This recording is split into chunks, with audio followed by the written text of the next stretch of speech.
Good morning, जय हिंद। Hello friends, welcome to the exam toppers. स्वागत है आप सभी का हमारे द एग्जाम टॉपर्स परिवार में। जैसा कि आरआरबी एनटीपीसी ग्रुप डी के लिए काफ़ी महत्वपूर्ण प्रीवियस ईयर के प्रश्नों की सीरीज चल रही है, जिसमें हम विगत वर्षों में पूछे गए प्रश्नों के बारे में चर्चा करते हैं। लेकिन ये आरआरबी ही एनटीपीसी और ग्रुप डी के लिए नहीं, बल्कि जितनी भी देश में आयोजित होती हैं प्रतियोगी परीक्षाएं, उन सभी के पॉइंट ऑफ व्यू से काफ़ी महत्वपूर्ण है और इनमें से अक्सर प्रश्न हमें बार बार देखने को मिलते रहते हैं। तो आगे बढ़ने से पहले यदि आपने चैनल को सब्सक्राइब नहीं किया तो सब्सक्राइब कर बेल आइकन को प्रेस कर लें, ताकि आपको लेटेस्ट वीडियोज़ के नोटिफिकेशन सबसे पहले मिल सकें।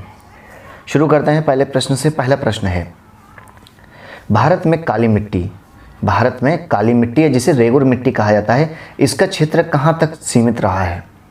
तो भारत में काली मिट्टी है जिसे रेगुर मिट्टी कहा जाता है, इसका क्षेत्र मध्य एशिया तक सीमित है। कहाँ तक? मध्य एशिया, एशिया माइनर से कहा जाता है।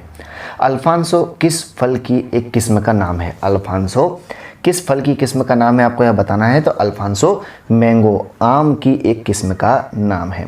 भारत में सूचना प्रौद्योगिकी हब कहाँ है, किस स्थान पर स्थित है? तो भारत में सूचना प्रौद्योगिकी हब, जिसे सिलिकॉन सिटी कहा जाता है, वह बेंगलोर में है। जिसे आईटी हब या आईटी सेक्टर सबसे ज़्यादा कहाँ पर? बेंगलोर में है। हम्पी के खंडहर किस राज्य में है? हम्पी के खंडहर किस राज्य में है? तो हम्पी के खंडहर कर्नाटक में है। कहाँ पर? कर्नाटक में है। अंतिम मुगल सम्राट कौन था? काफ़ी महत्वपूर्ण है। अंतिम मुगल सम्राट कौन था, आपको यह बताना है। तो अंतिम मुगल सम्राट कौन था? अंतिम मुगल सम्राट बहादुर शाह जफर द्वितीय था। प्रातःकाल गाई जाने वाली राग कौन सी है? आपको बताना है कि प्रातःकाल गाई जाने वाली राग कौन सी है। तो उसका नाम भैरवी है। भैरवी जो राग होती है वह प्रातःकाल गाई जाती है। संभाजी के पश्चात मराठा राज्य की बागडोर को किसने संभाला था? संभाजी के बाद मराठा राज्य की बागडोर को संभालने वाला कौन था? राजा राम था। दीर्घकालीन परिश्रम के पश्चात मांसपेशियों में थकान किस एसिड के जमाव के कारण होता है? अगर हम जब भी कोई लंबी साइकिलिंग करते हैं, रनिंग करते हैं, तो दीर्घकालीन परिश्रम के पश्चात मांसपेशियों में थकान किस एसिड के जमाव के कारण होता है? Lactic acid. जब लैक्टिक एसिड जम जाता है तो उसके कारण हमें मांसपेशियों में खिंचाव, दर्द महसूस होता है।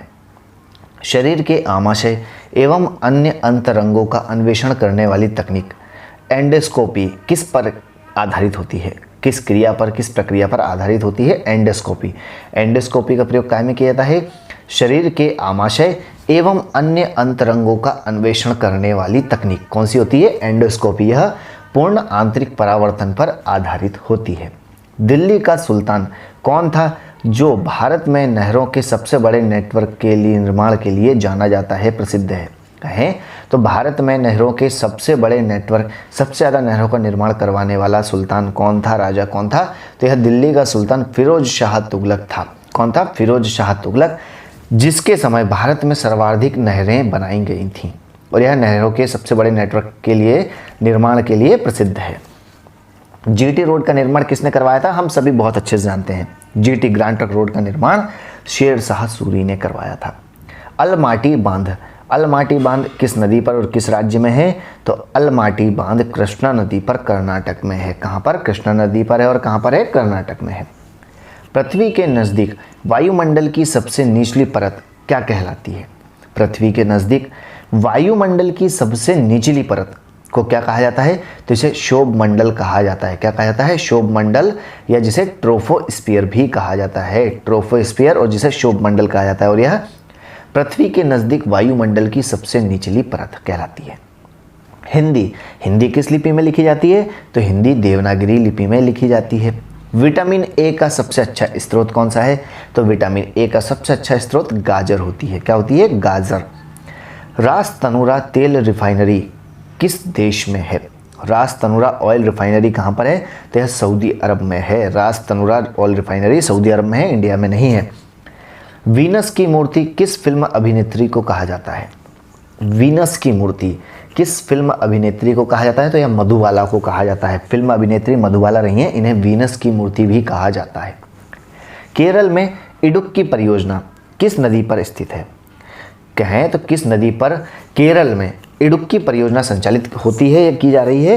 तो यह पेरियार नदी पर की जाती है। OIC का फुल फॉर्म क्या है? आपको OIC का फुल फॉर्म बताना है।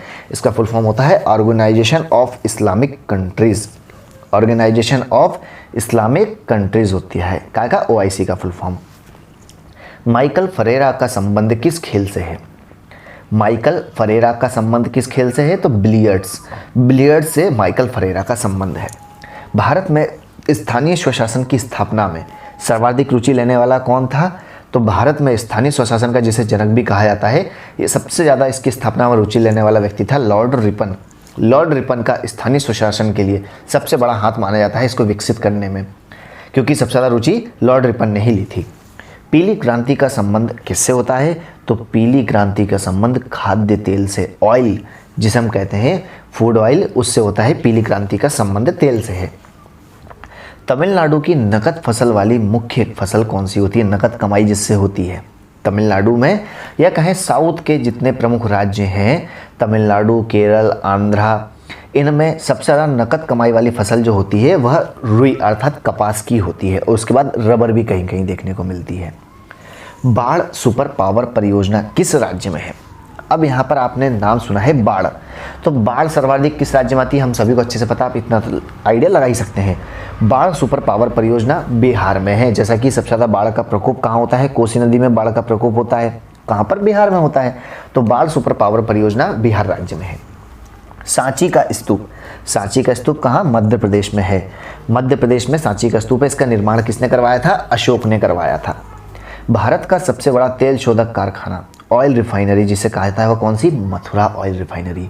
पूरे भारत की सबसे बड़ी ऑयल रिफाइनरी है, तेल शोधक कारखाना जिसे कहा जाता है, यह मथुरा में है। प्लासी का युद्ध कब हुआ था? तो प्लासी का युद्ध 1757 में, 1857 की क्रांति से करेक्ट 100 साल पूर्व प्लासी का युद्ध हुआ था 1757 में। प्लासी के युद्ध को जीतकर लॉर्ड क्लाइव ने अंग्रेजी साम्राज्य की नींव रखी थी। किस युद्ध को जीतकर? तो प्लासी के युद्ध को जीतकर ही क्लाइव ने अंग्रेजी साम्राज्य की भारत में नींव रखी थी। राधाकांत देव किस प्रथा के उन्मूलन के विरुद्ध थे? तो राधाकांत देव ये एक व्यक्ति का नाम है, काफ़ी प्रमुख रहे हैं, जो सती प्रथा के उन्मूलन के विरुद्ध थे। मुगल शासक अकबर ने राजस्व प्राप्ति के लिए किस प्रणाली की शुरुआत की थी? मुगल शासक अकबर रहे हैं, इन्होंने राजस्व की प्राप्ति के लिए जब्ती प्रणाली की शुरुआत की थी। कौन सी? जब्ती प्रणाली की शुरुआत की थी। आपको एक ऐसा चीनी यात्री का नाम बताना है जिसने नालंदा विश्वविद्यालय का वर्णन किया था अपनी पुस्तकों में, अपनी रचनाओं में। नालंदा विश्वविद्यालय का वर्णन करने वाला कौन सा चीनी यात्री था? तो उसका नाम वेनसांग था। क्या नाम था? वेनसांग। नीलगिरी की सर्वोच्च चोटी का नाम कौन सा है? तो नीलगिरी पर्वत की सबसे सर्वोच्च या सबसे ऊंची चोटी का नाम दोदा बेटा है। क्या नाम है? दोदा बेटा। और अंतिम प्रश्न है, साकेत के रचयिता का नाम बताना है। साकेत के रचयिता कौन से कवि रहे हैं? तो मैथिली शरण गुप्त की रचना का नाम है साकेत। बहुत सी बार यह प्रश्न हमें देखने को मिलता है। साकेत किसकी रचना है? मैथिली शरण गुप्त की। तो यह थे कुछ महत्वपूर्ण प्रश्न जिनके बारे में हमने चर्चा की। आई होप कि आपको यह वीडियो पसंद आया हो, तो वीडियो को लाइक एंड शेयर करना बिल्कुल ना भूलें। मिलते हैं नेक्स्ट वीडियो में, तब तक के लिए घर पर रहें, खुश रहें, स्वस्थ रहें। Thanks for watching. जय हिंद।